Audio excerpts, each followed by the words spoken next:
Hello, I'm Matteo, the Chief Mobile Opinionist here at Tech Travel Geeks. And it's been a few years now since I originally purchased my first Lenovo Chromebook Duet laptop or tablet. And so when Amazon Prime Big Day deal came along and I spotted this Chromebook Duet 3 on offer for under £200 sterling, I knew it was time to upgrade.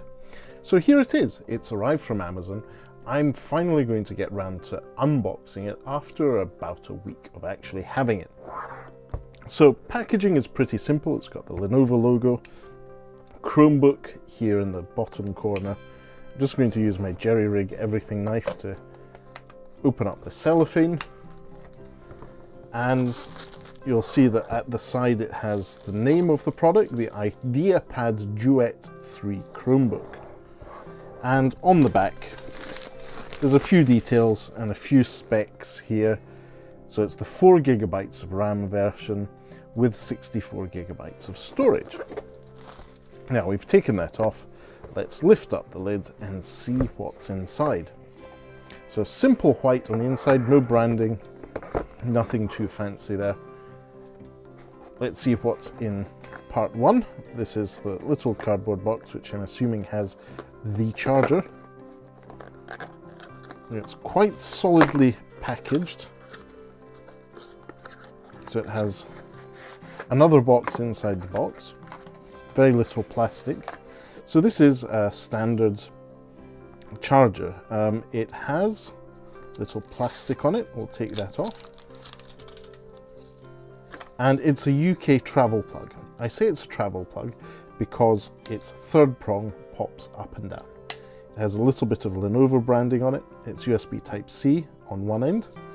And we have that 30 there, which I believe, if we look at this in a bit of close detail, means that this is a 30-watt charger, significantly faster than the Lenovo IdeaPad Chromebook Duet that we had first on. So yes, this is 10 volt at 3 amp, giving you a total of 30 watt charging.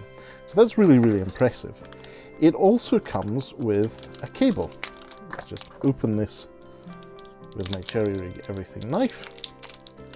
It's actually a bit of thick plastic. Whoops, just bumped into my camera. And yes, this is USB Type-C to USB Type-C. So 30-watt charger and a USB Type-C cable. Great. And there's also an extra bag. What's in here? Surprise, surprise. Just cut that open with my jerry-rig everything knife. And we have a USB Type-C. There we go, USB Type-C to 3.5mm audio jack, also known as a courage port. So I think this is a subtle hint at the fact that the IdeaPad Chromebook Duet 3 does not in fact have a headphone jack. Now, another white plastic box. We'll open this up. And here we have the case. It's not just a case, it's also a keyboard. But we'll go into this in a bit more detail in a moment. Let's put this aside and pull out the tablet itself. There is also some documentation here. Nothing too exciting. I won't be spending much time on that. Let's take the cellophane off this, and here we have the Chromebook Duet itself. So this is quite nice. It's a metallic finish. This is definitely metal, and it has a soft touch finish at the top. So it's a two-tone device, and it's actually quite attractive. This is the Chromebook Duet. It's running a Snapdragon chipset. This is a Qualcomm Snapdragon 7C chip, which is apparently significantly faster than the MediaTek chip in the first generation of Lenovo IdeaPad Chromebook Duet. So very nice. It feels good. It's a flat screen. Interestingly, it feels as if there's a slight lip here. So it's the screen is on the inside. That's probably a good thing for the case. Right, let's start the setup here. So I have this, which is the keyboard case, which is actually two parts. As with the first generation one bit clips in magnetically to the back of the Lenovo IdeaPad Chromebook Duet 3. So there we are. So this is a magnetic case, which, if all goes as planned, also acts as a stand. So there we go, it works. Unlike the first generation, this is the actual case flips off the back of the device, showing you the Chromebook logo. This is unlike the first generation. If you'd like to see a comparison between the first generation and the third generation, do let us know in the comments. And then I'm going to take the keyboard case, which is quite substantial, and clip that in. So the bottom of the Lenovo IdeaPad Chromebook Duet 3 has pogo pins at the bottom and a couple of hook holes for the keyboard case. On the right hand side we have USB Type-C for charging. Let's just make sure my camera focuses here. USB Type-C for charging. Speaker, which is the stereo speaker to the one on the other side. And interestingly, the other side also has a USB Type-C port. So you have two USB Type-C ports, and then at the top we have extra microphones and the volume rocker. And where's the power button? Interesting. I have no power button that I can see. Very interesting. So let's get this on. Without a power button, it might be a bit of a challenge, but I didn't spot it. It's on the top left-hand side of the tablet. There's a power button there. Now, this is a Chromebook by Google.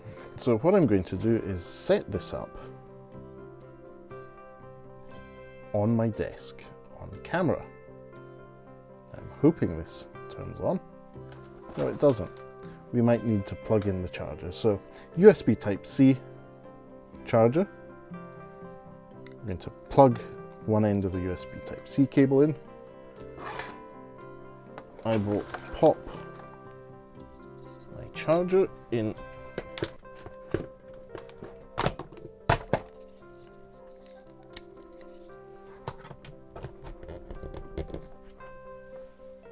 And pop that into the side that's there. Now, this is a very clever design. By having USB Type-C ports on both sides, you will get the option to charge from the left and the right, which is particularly frustrating on a lot of devices that we've set up in the past. First impressions of the screen, this is a high definition screen, is that it's nice and bright, very detailed, and the grey background is very well lit. Now I'm going to turn down the lights in my office. This way you should have a little bit less reflection from my hoodie. Even less. So apparently the touch screen firmware is updating. This is as it came out of the box. You've seen this on camera. This is what we're seeing. Great, that restarted. And we have that recognizable chime, very similar to the one we've heard on many Android devices, as well as Chromebooks. So English United Kingdom, I'm going to click Get Started. I'll need to choose my Wi-Fi. I'll do that now. Okay, first impressions of the keyboard typing was quite pleasant. Now, this is something new that I haven't seen because I've not set up a new Chromebook recently. It's asking me who's using the Chromebook. In this case, I'm going to say that it's me. But this implies that there are some child protection or a child lock mode, which is very, very handy. If it's anything like the Android ones, it's very powerful and appropriate for children of multiple age groups. Anyway, next up it's going to ask me to sign into my Chromebook using my Google account. Okay, so that was two-factor authentication. The Chromebook is now activated, so all working as expected. First impressions of typing on the keyboard are very, very positive. It's got a good amount of travel to each key. It works well, and I had no issues typing there, despite the weird angle I'm using at the moment to show you this setup. Now it's then asking me to review and control my data. I'm going to accept and continue. It then asks to sync my Chromebook apps and settings. Next, I need to choose a personal identification number. Great, so now we've got into the Google Assistant mode. It's giving us a quick suggestion about that.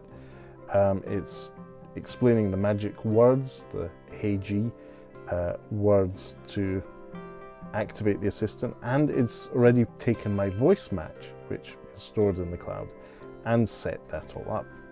Next, it says to connect my phone. I'm going to connect my Google Pixel 9 Pro XL, and then you can decide to personalize your display theme.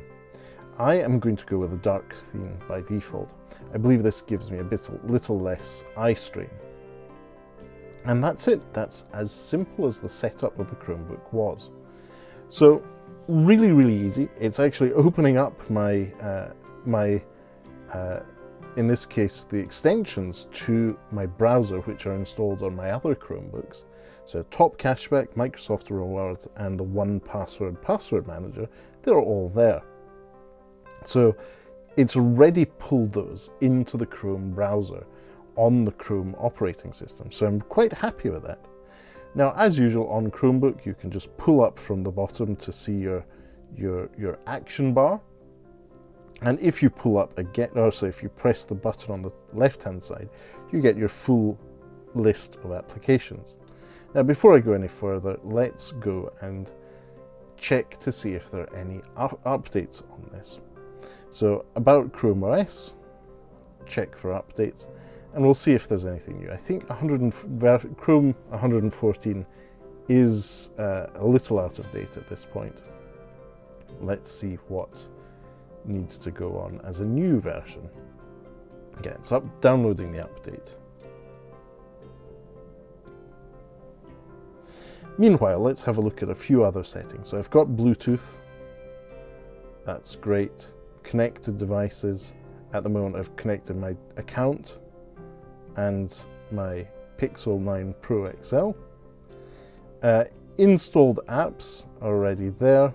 All good. So let's minimize this screen, go to the browser, and say let's go to youtube.com/techtravelgeeks. So this is obviously the Tech Travel Geeks YouTube channel. As you will see it, watch it on YouTube.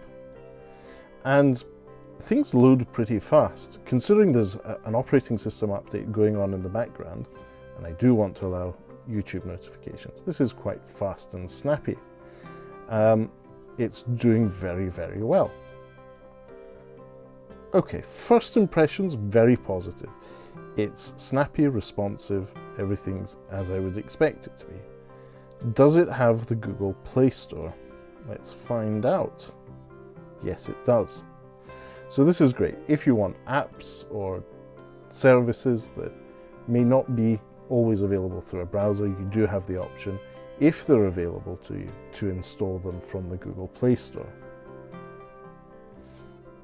And at the moment, let's see if there are any updates for what's actually installed in the things.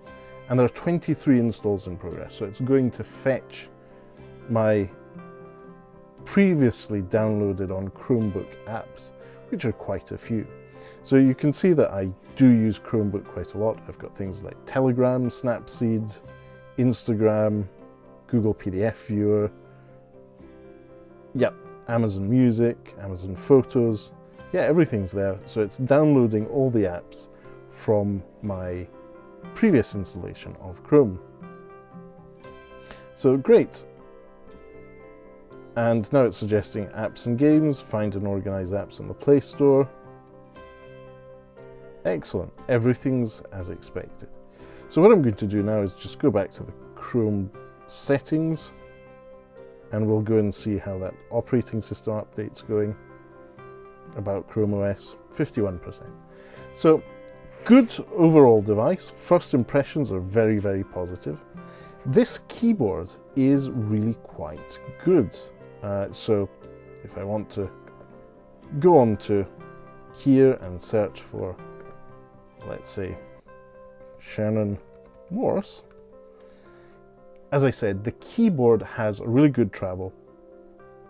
It's very responsive. It's difficult to describe, but I think this is a good keyboard. It is better than the first generation Lenovo Chromebook Duet. It is quite pleasant to use. Let's try another one. So the trackpad is a bit plasticky and a bit over clicky, but that's not necessarily a bad thing. If you consider this is the sort of device you'll use whilst traveling, that might be something you'll want, is something where you need to be a little bit more deliberate about what you're doing with it. And I have to say, the snappiness of this Lenovo Chromebook Duet is noticeable. It is noticeably faster than the first generation. I think this will probably replace my first generation Lenovo Chromebook Duet. So good news. I'm happy with this. Right, I think it's time to wrap up. It has been a few minutes since we started recording. Thank you for watching it if you made it this far. This was my unboxing and quick setup of the Lenovo Chromebook Duet 3. This is the 4GB of RAM version, 64GB of storage, with a Snapdragon 7C processor and chipset in it, which I purchased on Amazon. As usual, I'll leave a link in the description to where you too can purchase this Chromebook if you wish to do so. And if you do so, you'll be supporting the Tech Travel Geeks here on YouTube. If you don't already, please do subscribe to the Tech Travel Geeks here on YouTube. We cover consumer electronics, gadgets, accessories, and pretty much anything else we think makes the travel experience better. But for now, thanks for watching, and goodbye from me.